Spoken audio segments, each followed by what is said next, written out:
YouTube Live. It is Sunday night, Sunday evening. I'm Kevin McPherson. I'm your host. We haven't been on since Friday, and the Arkansas Razorbacks men's basketball program won the weekend. They won the weekend. It started off on Friday.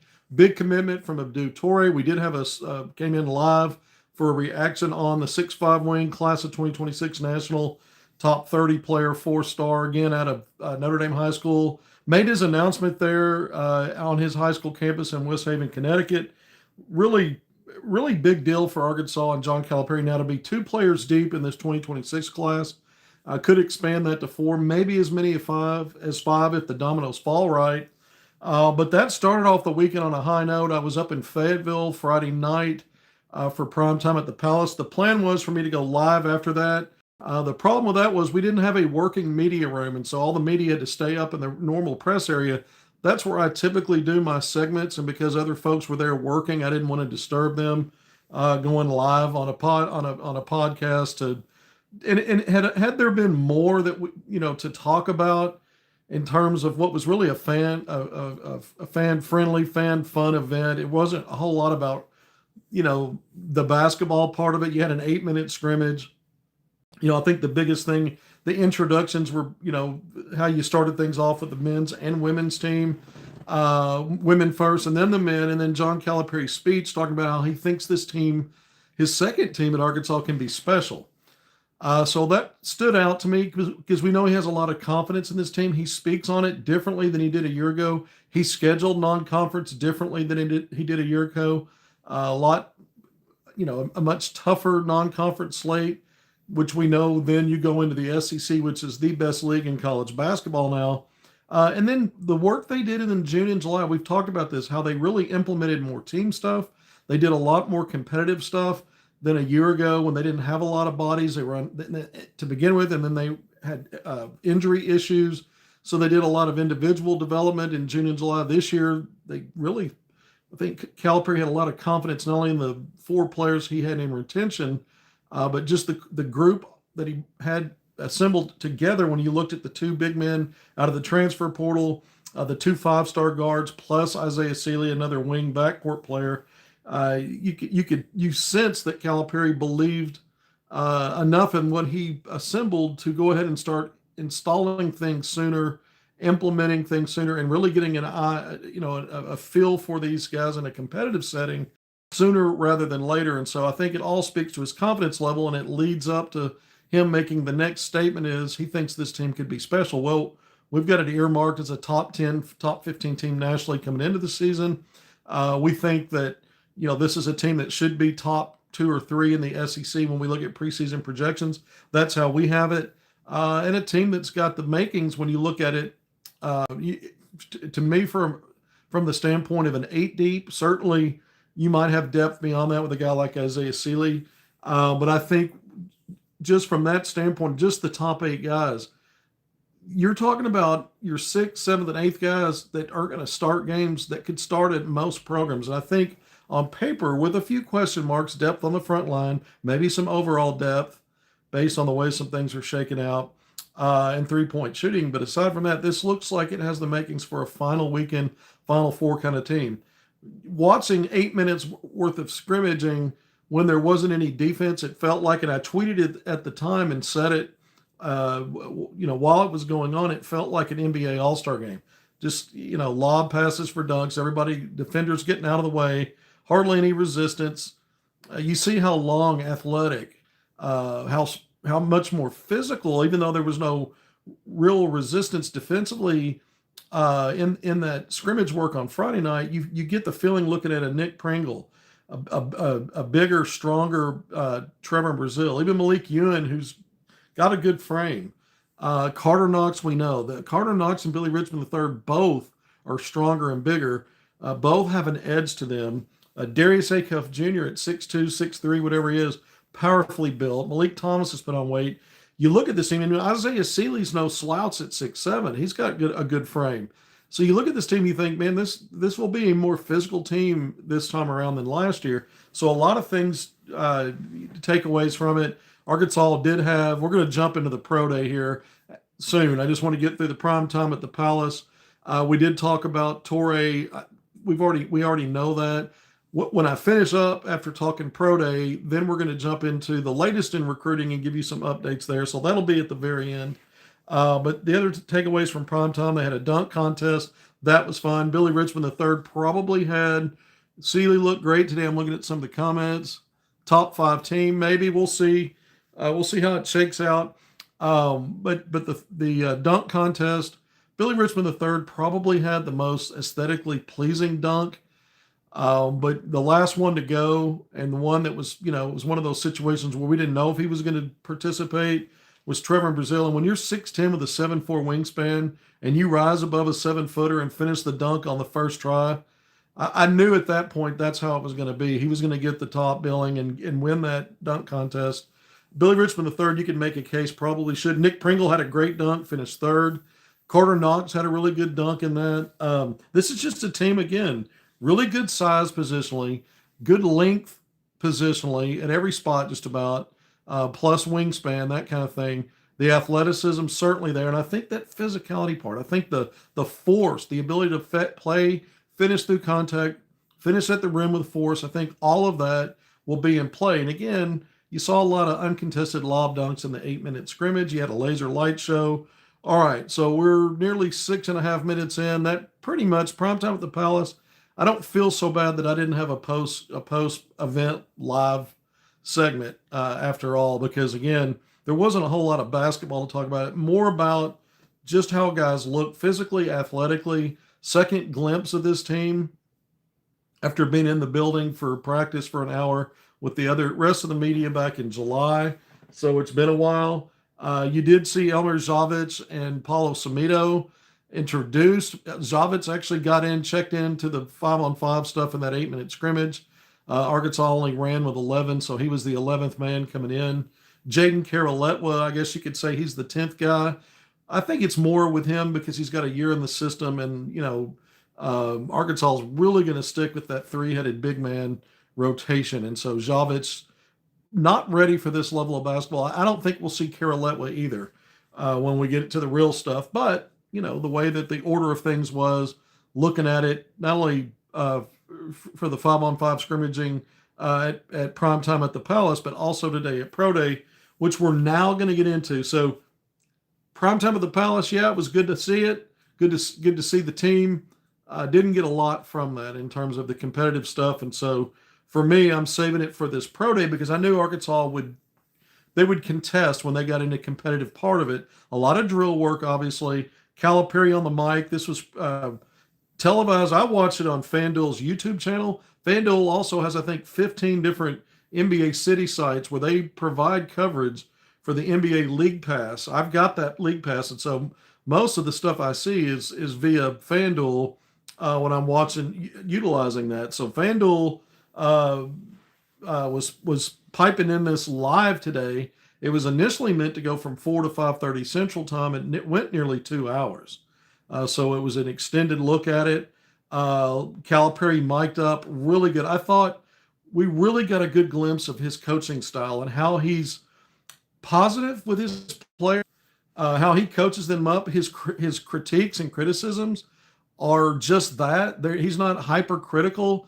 But he does make his points, and he is direct about things he wants to see players do. But at the same time, he also talks them up. So I think it's a good mix of being the kind of coach that's going to help his players get better, hold them accountable, but at the same time, not dragging them down, but building them up. This guy is a really good coach outside of the recruiting that we talk about all the time. You can hardly argue with his results over this career now at his 4th stop, but to see this Pro Day, Arkansas didn't have one last year. They scheduled a Pro Day and had to cancel it because too many players were hurt. They didn't have a lot of depth to begin with, and they had guys injured, and they canceled it. So this is Calipari. He's been doing it for over a decade, going back to Kentucky. First Pro Day as Arkansas's coach, and I thought it was huge. All 30 NBA teams there. You got a good look on some wide-angle shots of the, on one end-to-end length of the court inside the Performance Center. Teams, had a table set up for them, and then you saw it kind of wrap around one of the baselines. There are also some visitors in the building. Some of the camera angle shots, I saw Corey Beck was in there. He's been around a lot lately. Corey Beck in the house, He might have been there with his daughter, who was Karai Beck, who's a really good basketball player in her own right, played at Fayetteville High School. That might have been who he was sitting next to. But they had some other guests in there. Mike Fratello, uh, longtime NBA coach going back in the day when I, getting familiar with the NBA back in the day, and he was a successful coach.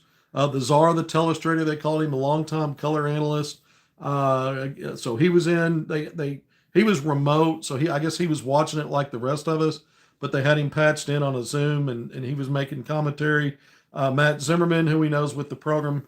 But I thought what really stood out to me was the diet of drill work and then competitive play. I thought Calipari did a really good job of setting this up for the scouts to get really some meaningful stuff. You actually had some agility testing. Now, like I complain a lot with the NBA TV and ESPN when they televise the NBA draft combine and other things where, it's not an actual game. They put their cameras a lot on the talking heads and they don't show you a lot of the action. There was some of that, but for an event that went nearly 2 hours, they mostly had the cameras on the action. I was grateful for that. So they did a pretty good job with it, FanDuel did. But I like the way that Calipari designed this for scouts to actually get something out of it, depending upon what you're looking at. Drill work, the 3-man weave to start, all that stuff. You're letting guys get warmed up. But a lot of the drill work made a ton of sense to me in terms of how it translates to the NBA, and giving every player an opportunity to showcase what they can do, because he mixed things up. He mixed up personnel when he went to 3-on-3, 4-on-4, 5-on-5. They worked on different things. Calipari said he specifically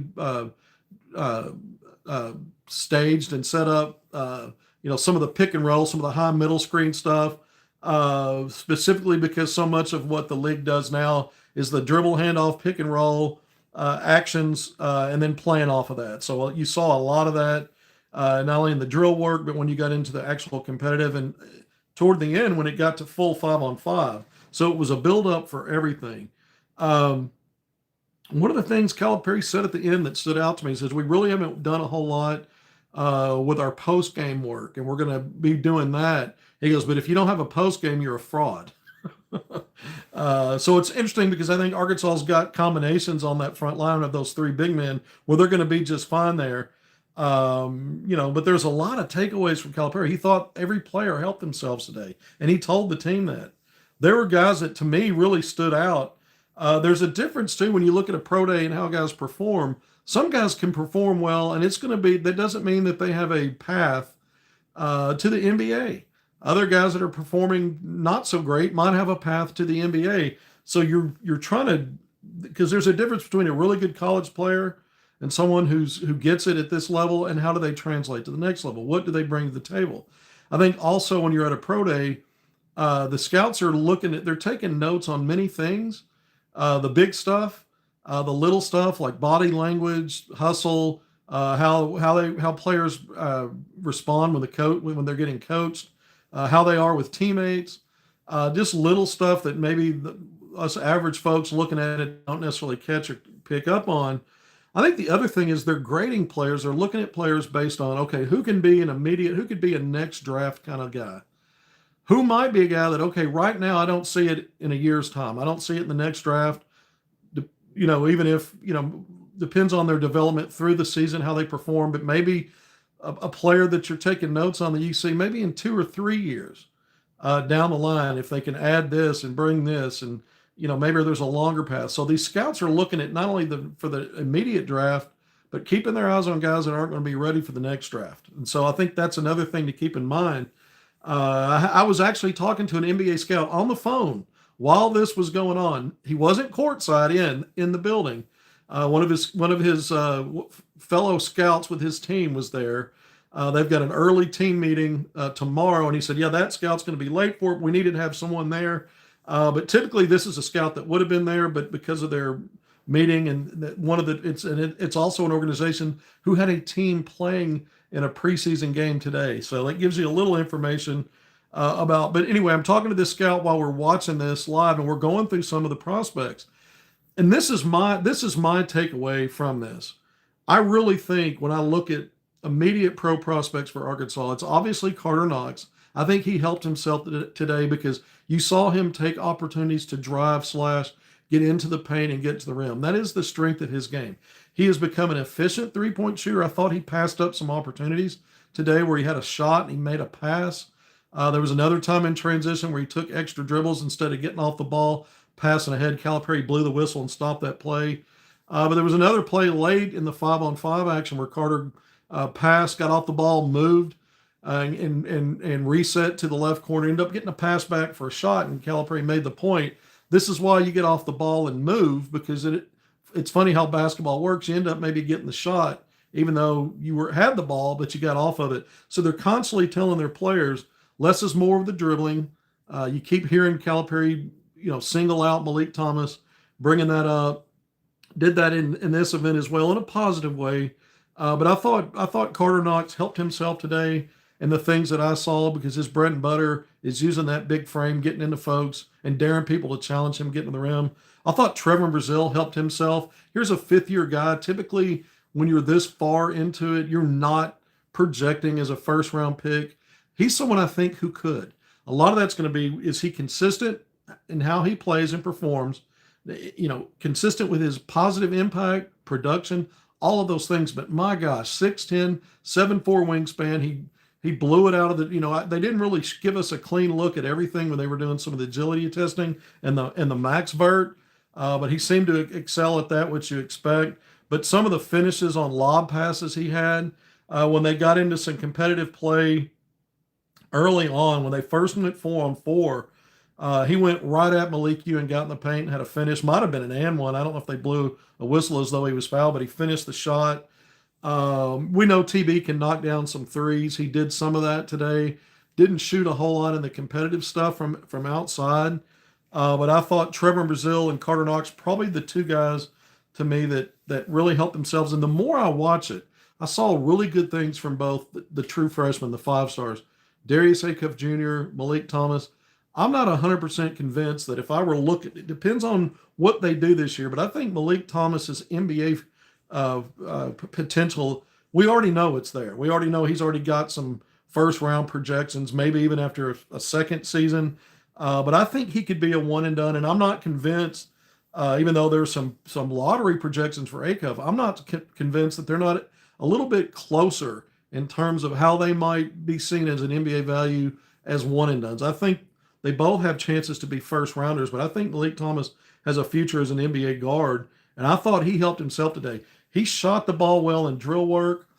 There were some things he did make some mistakes when he had the ball. Was making in some of the decision making, but he also made some really good passes. And he didn't.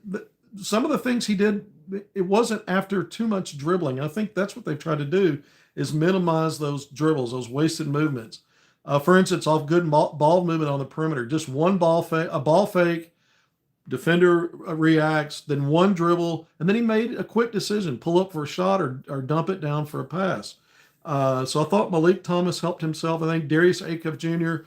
knocked down threes. He did it in drill work. He knocked them down in some of the competitive play, and he knocked threes down in the 3-point shooting contest on Friday night. So here's a guy that, when we were hearing about how well he was playing in the summer, the limited summer practices, a guy that was shooting pretty well from three. We didn't talk about that part of as much. We focused more on his decision-making in the two-man game to get off the ball and demonstrate that he can set teammates up, because we know he can score. One of the biggest question marks, though, was his three-point shooting.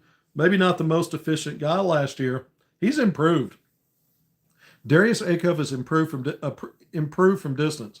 So I think those four, if I were picking guys out that I'd say, okay, who has the best chance out of this group of Razorbacks to go into the draft next year? It's Carter Knox, Trevor Brazile, Malik Thomas, and Darius Acuff Jr. I think Billy Richmond III is going to have a path. I don't know. I think his skill, the shooting skill, some of the question marks I have when the ball's in his hands, I think he's still learning to less is more with the dribble. Some of it's a little erratic. Defensively, he can be a monster. He's a really good player. Malik Ewan's offense, his shooting today, really stood out to me, but he's a one-in player in my mind right now. He's a one end of the court player right now, and I need to see more from him defensively to think, okay, is this a guy that I see beyond being a really good college player and a good offensive player in college? Do I see him in the next draft or the one after that? I'm not there yet. I'm not saying he doesn't have a pathway, but he's a guy that I think is still a one end of the court. Nick Pringle's a good player, really good defensively on those in the pick game, in the screen game, because he can hold his own against guards on switches or being in no man's land, having to help. He's good at establishing picks on offense, rolling to the basket, finishing dunks.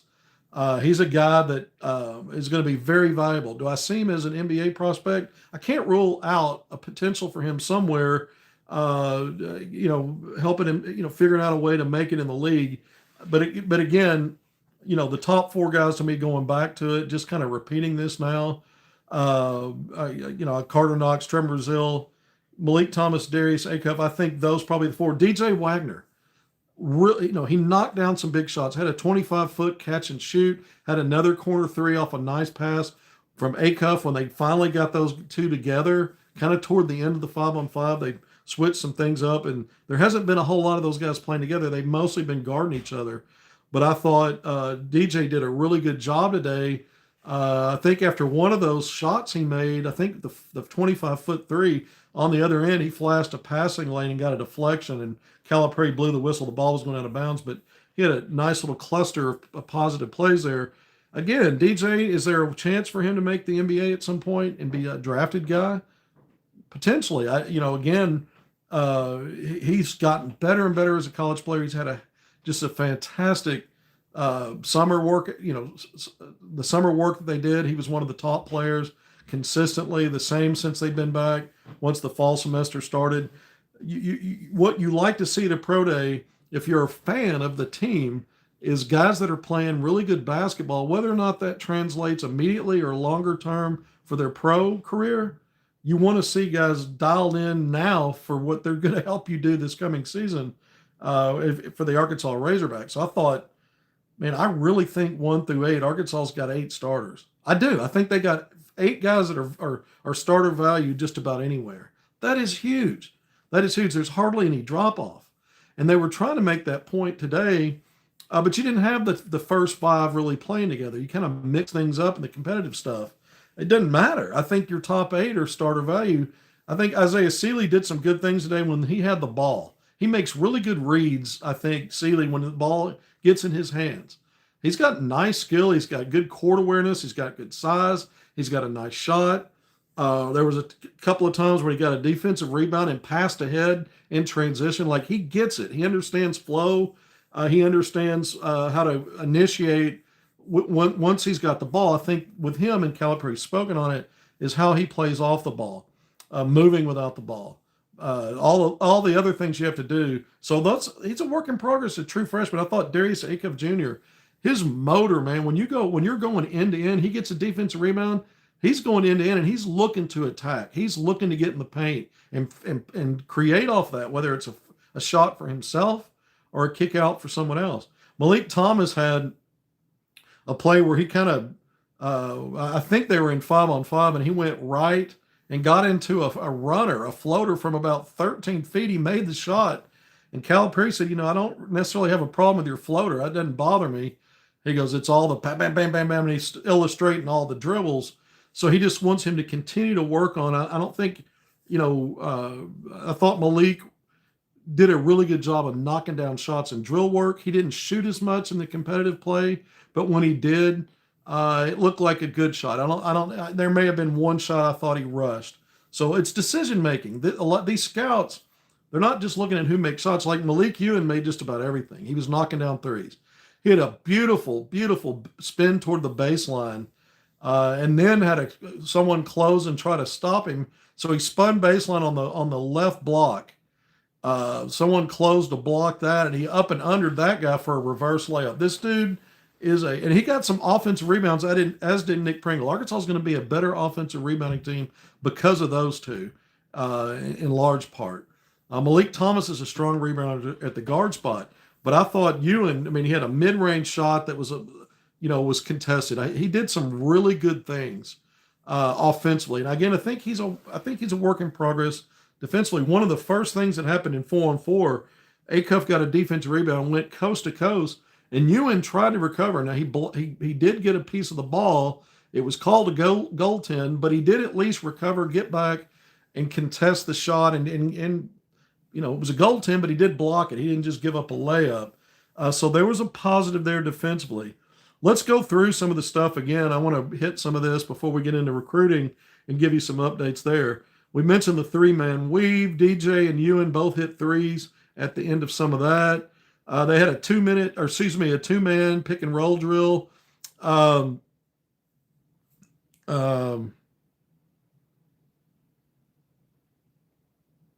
can't read my own. In this two-man pick and roll drill, they had Amir Brown, the walk-on guard, as the primary defender on the defender on the primary handler. So it was a really good drill. But Malik did a good job on one of those in that very drill of playing off the initial screener. The screener comes off and uses his body as a shield, and then you're making reads and decisions as the primary handler on how to minimize, how to economize your ball handling and make decisions off that. Malik had a couple of dunks off of that. Seeley did as well. Acuff threw a lob to Ewan for a dunk off of that action. And you saw DJ, once Arkansas moved into this middle high pick and roll twist action, it's basically what we talked about. Big man approaches as though he comes up high middle and approaches as though he's going to set a screen, let's say on the right side, but he actually sets up left. The guard's supposed to help sell the idea that he's going to go left initially. Then he comes right where the pick's actually set. And then the screener comes down and he's setting another pick, and the guard's supposed to, the requirement there is the ball handler's supposed to read off of that in terms of what do they do next? Do they keep it, go find a shot, or do they pass off of that? But there was some really good action in there and some good decision-making on offense. DJ and Trevor Brazile. DJ had a pass off the backboard for a Trevor Brazile dunk. Malik and Pringle also had some good two-man action in there. And then Malik hits a three in that same drill. Arkansas also did a timed up and down drill where they're basically trying to get as many layups off one pass, full court, one or two passes, and on a drill that's timed to see how many points. They keep a running score of that. We didn't see that, so Arkansas got into some of that. I mentioned the max vert testing. They had that going on one end of the court, and on the other end, they had sort of a three-point drill and a mid-range. You were taking three-point shots and mid-range shots, playing a guard and a big man in some dribble handoff action. And so you saw some good shooting there. Acuff hits a three. Malik hit a three. DJ hit a three. Billy Richmond III hit a three in that drill. Malik had a three, and he decided to take one dribble, step inside the arc. He got to about a 17, 18-footer. He drained that mid-range shot. Knox hit a mid-range shot, moving to his right in that same drill. Paulo Sumito went through some of these drills. He did not get into any of the competitive stuff when it got to the 4-on-4 and 5-on-5. Neither did Elmir Zavich. So they did do drill work. Sumito, who has not been taking part in practices, we talked about that recently. He's been dressed out, but not actually in the practice work. So the difference here is he did go through some drills, but he did not. He did not get in onto the court when there was competitive stuff. And I don't think Zavich did either. I don't think once they went competitive up to 5-on-5, 4-on-4 and all that Zavich was out there. But Jaden Caroletwa was, because Arkansas was running, once they got to 5-on-5, they were running 10, but Caroletwa was in the mix. When you were looking at 4-on-4, he started there because Arkansas only went with two bigs in the 4-on-4, and they just rotated Pringle in for Ewan, and then Ewan back in for TB, and they just rotated those three. So when they were going 4-on-4, that's 8 total. Caroletwa was out there with other guards and wings. And so that's how that went. But when they first went 4-on-4, okay, before we did that, I want to do this advantage, disadvantage. This is what we saw when we were in the building for an hour in July.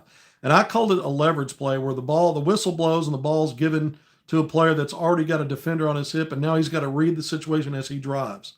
And you're playing off of that action. And so you had a lot of things going on in that drill. TB knocks down a left corner three off ball movement off that drill. Often you would see the guard drive, defender on his hip, help comes, and you're kicking you're kind of looping a pass back out above the circle, and then you've got someone in the corner on the opposite side where the ball can move. And so TB hits a left corner three. DJ swung the ball to Billy Richmond the third.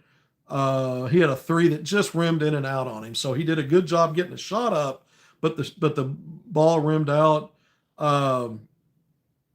Ewan had well, I can't read my own writing here. Ewan had a three off the ball movement. DJ had a downhill, got downhill and had a lob to Ewan for a dunk. And then Ewan and this is like three different plays in a row where those guys stayed on offense. But Ewan had a baseline drive and made a pass off that to the opposite corner. So he had like three consecutive plays where Ewan looked really good offensively. I mean, he just looked so good offensively. Acuff to Knox. Knox makes a ball fake and drove him for a layup. Again, he's a good enough shooter so that guys are going to close hard on him. He finished 35% from three last year, 43.5% in the last 18 games on modest volume. But the guy now can pick and choose because he's a competent three-point shooter, and it's going to help his drive game. And you saw that with that ball fake off that Acuff pass. Acuff with a lob to TB for just a nasty rim killer. DJ hit a three off of Billy Richmond, the third pass out after BR3 was initiating there. Knox hit a right corner three off a Trevor Brazil pass. TB hit a 14-footer right inside the nail, so just in the paint. You saw in a lot of this work where the bigs were getting to that free throw line, extended pass coming to them, and then they agreed off that. They can take a shot or make a pass. And then Billy Richmond III had a drive into the paint. He missed with his little lefty runner, but he got the rebound and a stick back. So that was advantage, disadvantage drill. 4-on-4 started Acuff, Knox, Trevor Brazil, Seeley against DJ Wagner, Billy Richmond III, Malik Ewan, and Malik Thomas. He had both leaks starting out together in 4-on-4 action. And that was when TB immediately went after Ewan. I mentioned that early, scored in the paint. Seeley had hit a corner three off ball movement. That looked good. Acuff, looks like Acuff made a three missed a three, and Pringle with an offensive rebound. And then Seeley had a little 5-footer on the baseline. After he hit that 3-point shot, he got the ball down low, and a couple of defenders tried to stop him. He's 6'7". He's got good length. He gets off the floor well enough, but a nice touch around the basket. Those are sometimes some of the harder shots to make are those close range shots. So Seeley did a good job there. Leak hit a 17-footer in this 4-on-4 work.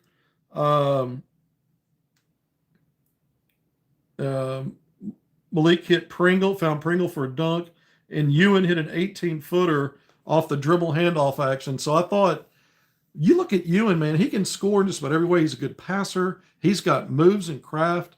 Again, it's his offense, man. If you were looking at it just from an offensive standpoint, he was as good as anybody out there today. Maybe arguably the top guy if you look at it just strictly from offense.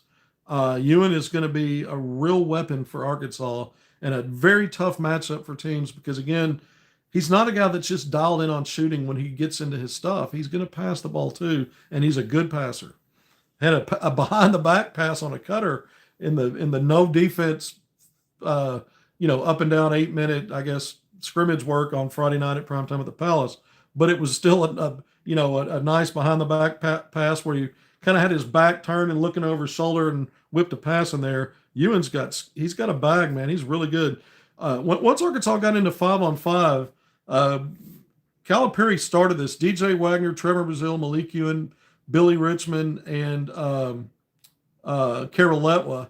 So they were going up against Acuff, Malik Thomas, Isaiah Seeley, Nick Pringle, and Carter Knox. So it was, split the team up pretty good there. You had players who I project as starters, the actual first 5 to start games again. I think they've got 8 starter value players. I think their 8 deep is just that good. They're 2 deep, 8 top 8. But immediately, Acuff went to work. He got a defense rebound, went coast to coast, and got a layup. That was the play where Ewan got whistled for the goaltend. Trevor Brazile had a nice high-low work with Ewan, so a quick pass. He was probably just between mid-post and the free throw line extended TB, and he turned quick and made a nice pass to Ewan toward the basket for a finish. Billy Richmond III had a steal. He ripped Acuff. He just ripped the ball out high from him. He went in and dunked it. So a really big defensive play by Billy Richmond III. And Acuff's going to learn from that, right? He's one of your 2 primary handlers. But these are guys that have experience and that they're athletic, they're strong, and those are plays he'll learn off of. Ewan crashed in for an offensive rebound. Aside from his gifts, passing and shooting and scoring, he is a solid offensive rebounder. DJ hits that deep 3 off the DHO, and then that's when he came back down on the defensive end, immediately got a deflection and knocked the ball out of bounds on an attempted pass. So a couple of really good cluster plays for DJ. I think what you like to see is him not hesitating on that 3-point shot, catch and shoot off DHO, and just ripped it. Now, do you want DJ taking a bunch of 25-footers? No, but he took it there, and he took it with confidence and made it. He made his share today. He made his share from 3, as did, again, Acuff, Malik Thomas, Malik Ewan. TB got some to go. Knox. Knox didn't take as many, actually, but, we know he can do it. As we moved around, some more 5-on-5. Acuff buries a nice left corner 3 off ball movement. And then Acuff, he drove into the paint and still found Pringle. So Pringle for a finish. So a lot of times with Acuff, his change of pace is really good, and he might back off and make a pass, or he may continue to penetrate and then just read the help defense and then make the pass. And so he's not a one-trick pony in terms of how he delivers the ball. And I think that makes it harder for defenses to account for, because you're not sure what he's going to do, because he's really adept at finishing. He's got a nice runner and floater game. He's got the ability to get all the way and finish. And so he's got some nuance in how he delivers the ball off some of his drive action. And sometimes the drives, again, are deeper, harder, and he still finds the opening to get a clean look for a teammate. Or sometimes he may not drive as far as he can to keep the spacing where he wants it to help his guy get a shot. And so some of that nuance stood out to me. Seeley with a corner 3 off from Acuff. Acuff had a nice runner in transition. And I thought he did a good job here, because he was really looking, you could tell he was surveying and trying to decide if he wanted to pass or shoot. And a lot of times you get no man's land, you go too deep, or you rush something. He did a really good job of maintaining his head on a swivel, maintaining his court awareness, and then making a decision. He got into his runner game, and it was a really good finish. And then that up and under, that spin baseline by Ewan to that reverse finish might have been the play of the day in terms of just, wow, that blew me away. I mean, you're talking 6'10", the soft skills, the touch. He's smooth. He's got good handles. Malik Ewan again, some of the stuff he's doing offensively, you could say, well, how's that not pro level? I mean, some of it might be. I think it's the both ends type of thing is what we're really looking for with him. All right, nearly 40 minutes in. I could probably spend an hour talking about Pro Day.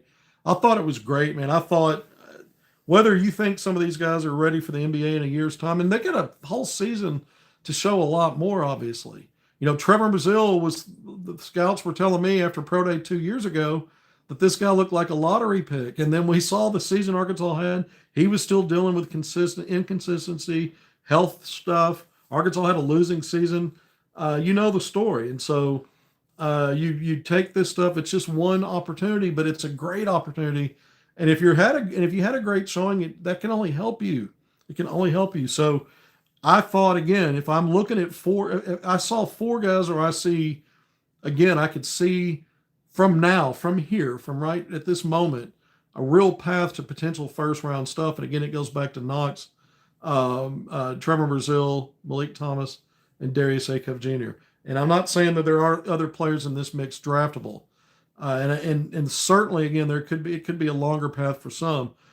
And I thought one of the stars of the day was John Calipari. This was top notch. He is so well spoken. He is so tuned in to what his team is, who they are, how they need to be communicated with. He's got his style, his way of doing things, yes. But man, this guy gets it on every level. And these NBA folks know what he delivers because he's been doing it for a career better than any other college program or coach leading a program at the college level, getting players ready for the next level. The old talking point, well, he's already drafted, he's signing one and dones to begin with.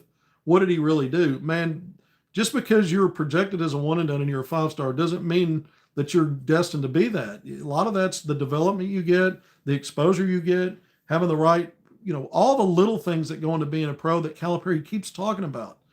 Telling the players before they went out there, before they went in there, body language. Don't pout after you miss a shot. They know you weren't going to be happy about missing your shot. You don't have to show them that. They're looking at all that stuff.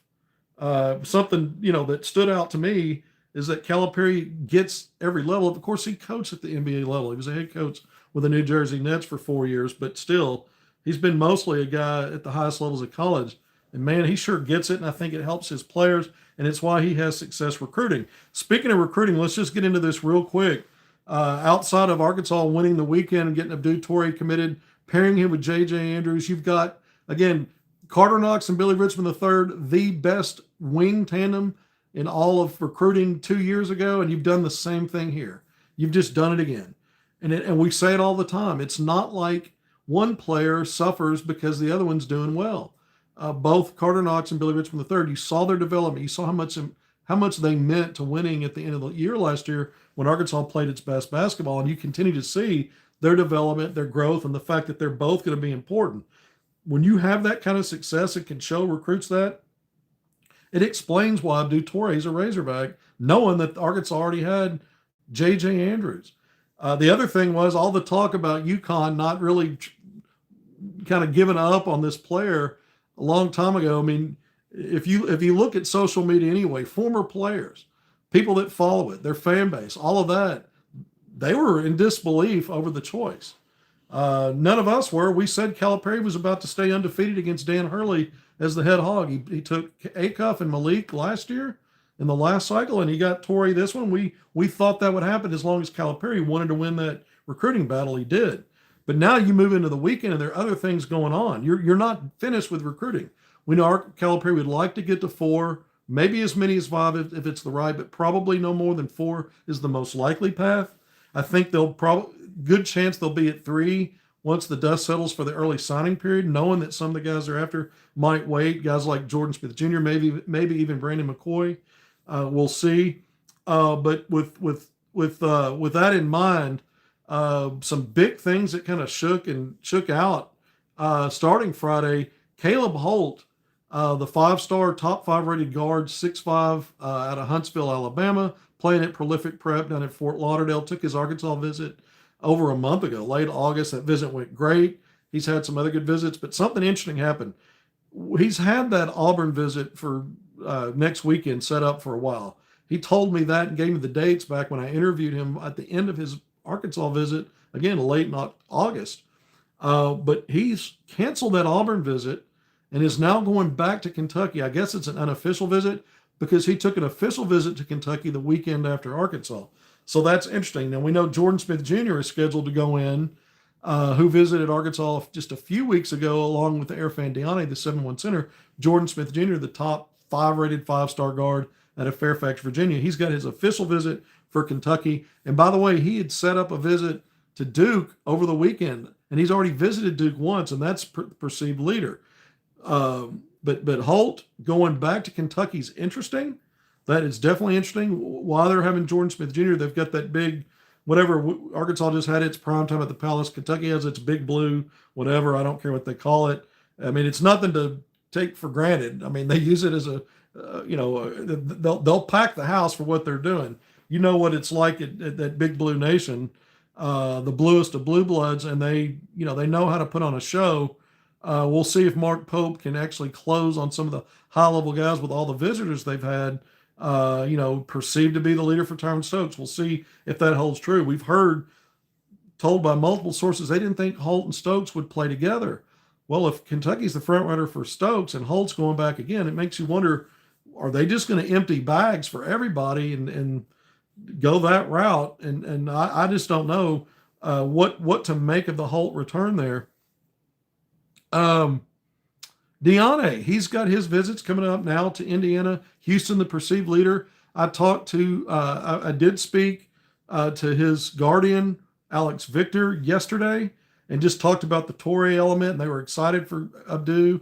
I had a source that told me on Friday, we talked about it, they thought that this would help with it, Deanne. I asked Alex Victor directly about that, and he said it this way. He said it is something that is a positive factor into our decision, but it's not going to be the thing that tips the scales or be the thing that helps make the decision in the end. He said it's a positive factor towards it. It is definitely a positive, but it's not going to be something that tips the scale. So that's what he told me. So take that for what it's worth. I think Arkansas is in a great spot to upset Houston and Kelvin Sampson here. I've thought that for a while. I felt like Arkansas has been a close second. I thought the official visit alongside, again, Jordan Smith Jr.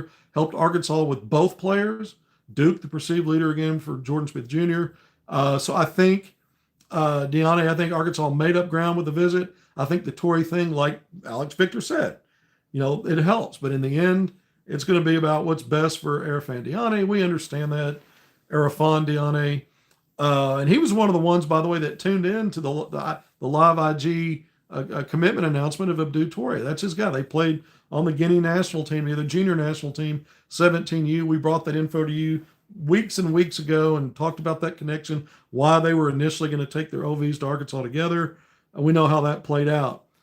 So we're definitely keeping an eye on that, with a decision I think for Deanne is going to end up being for the early period. I don't think he's going to wait until the spring. That's the plan. And so we'll see if Jordan Smith Jr. changes his mind about that.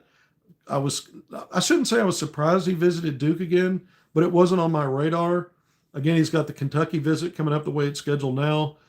So Arkansas still in play with all of these names we just went through. High-level guys, top 10 rated guys on my board, all of them, most of them, depending upon which service you look at, certainly. And then Brandon McCoy Jr., I think Holt took his visit to Arizona. That was the one thing I left out. He had a visit to Arizona. And Brandon McCoy Jr. is still, again, a guy that may end up waiting until the spring. We'll see. But I felt like without knowledge of someone else moving into a lead stance with him, that Arkansas is the team to beat there. But we're keeping an eye on all of these guys moving forward. All right, nearly 50 minutes in. Thank you for joining on HogvilleNET YouTube Live. If you haven't done it already, helps us out. Please hit subscribe, like, and share. Again, we're going to cap it with this. Arkansas, just major strides to the weekend, picking up that commitment, having the prime time at the Palace. Yeah, there wasn't a lot of value basketball-wise, but you get all the players introduced. Fans get to come in and see everybody. They get to see all that. They get to hear from Cal. They had fun with the three-point shooting contest. Malik Thomas winning that. He beat Jaden Carolette with 2017. I failed to mention that when we talked about it. Acuff, kind of strange. I thought he should have been in a position maybe to be in the finals, but they did it. They just took the totals from the first two rounds, and I guess Acuff didn't have the total that Carolette did. Either way, you're seeing more and more. I won't call it full-on evidence, but some potential that Arkansas is going to be a better three-point shooting team than we thought maybe they would be. I think they're making a case for that in some of these events. And that's how you help win the weekend. Even with a primetime at the Palace event that didn't have a lot of competitive 5-on-5, you at least saw guys knocking down threes that you were worried about. We got to see it translate against live bullets, other teams, all that, and that's coming up. The next time Arkansas hits the court will be for another public scrimmage down in Hot Springs. The tip-off tour rolls into next Sunday, a week from today. I'll be down there. But you got through Primetime at the Palace, and then this pro day. It's so big for your program. It's televised. People could tune in anywhere. You could have gotten it on YouTube if you couldn't access FanDuel. They did a really good job with it. Promote your program. You get to see if you're a recruit what all the fuss is about John Calipari. You're like, oh, this is how he rolls. That's the guy I want to go play for, man. There is nothing. I couldn't find one negative, not one. Not that I was looking for one, but it would have jumped out at me. Calipari is a maestro, man. There is a reason this dude has had the success he's had. He's a hell of a coach on top of being a hell of a recruiter. And I just thought he orchestrated this thing beautifully. And it's great pub for your program. Not that Calipari needs the extra boost, but hell, why not? Why not get the attention of recruits, of fans, people trying to figure out, well, what is Calipari really going to do at Arkansas? Anybody that questioned his effectiveness and try to give maybe more credit to Kentucky's program, because remember, look what he did at Memphis and UMass before that. It had huge success. So it's not like Kentucky helped invent this guy or helped him reinvent. In fact, if anything's helping him reinvent, it's this fresh breath air at Arkansas.